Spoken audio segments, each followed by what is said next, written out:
name's Craig Hankinson. I've been skating since 2001, so about 18 years.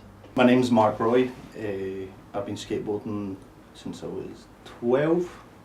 My name's Bernie Mullen. I'm 28 and I've been skating probably seriously since I was about 13, so 15 years.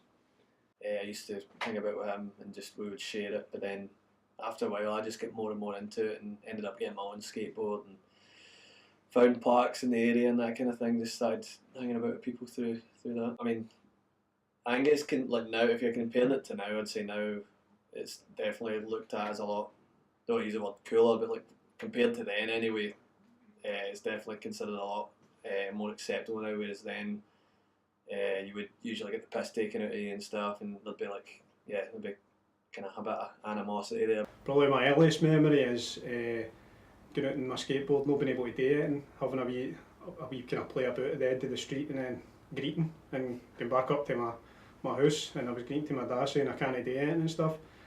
And it kind of turned out to be an important life lesson, because he says, you know what, you better get back out there and learn. I mean, Definitely my big brother. He skateboarded for about 2 years before I started, and I used to always steal his skateboard and sit on it and fire in the street, stuff like that. And then he kind of introduced me to all his mates that used to hang about in the school. 4 or 5 people, because we were just in a wee town, in Saltcoats, just at the top of Saltcoats, there was only about 4 or 5 people. At that time, it wasn't very popular.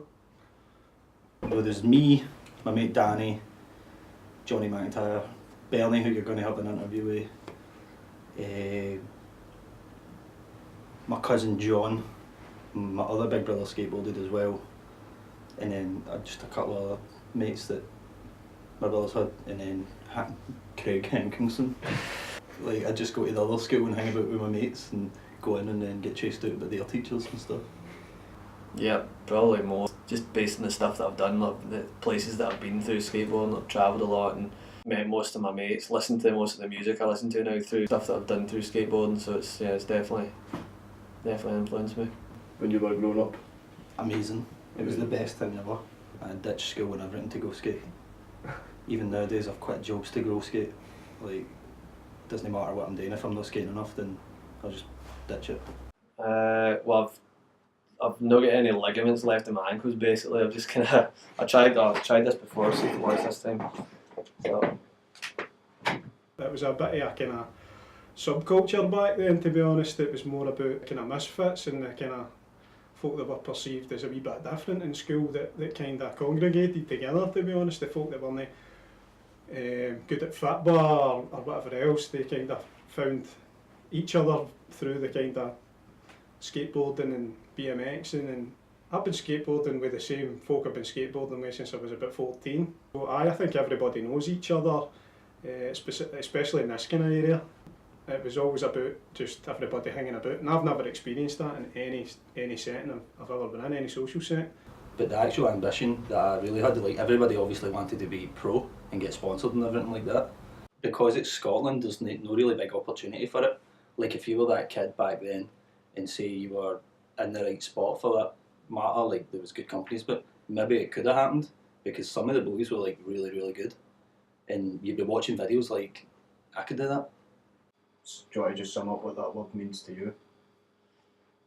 Well, that's what I'm saying. There's a bit of debate on this now. Maybe need to get someone else to clarify. But for me, I always thought it was someone that skateboarded but was kind of ashamed of it in that sense, or didn't really think they were that into it that they could call themselves skateboarder. So they maybe wore like a skateboarding hoodie, but like tracky bottoms, and didn't wear skateboarding shoes. And if any of their mates that didn't skate asked them if they were skating, like, oh no, I'm not a skater. So maybe that was what I would regard as a yicket, but apparently it's up for debate now. I don't really know. I've obviously got it wrong all these years. No, I heard it in so many years either. I don't think anyone uses it anymore. So, don't know. Well, my big mate Tosh used to jump about with fingerless gloves and a big duffel jacket, and a big pair of black boots, and we used to call him Marv for Home Alone.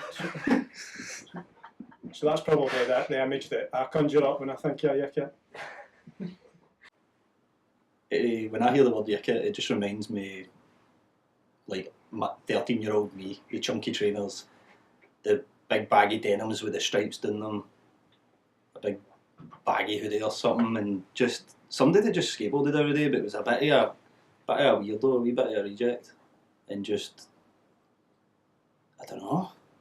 So it is a hard one to put under one spectrum, because if you skateboarded, you were a yicket.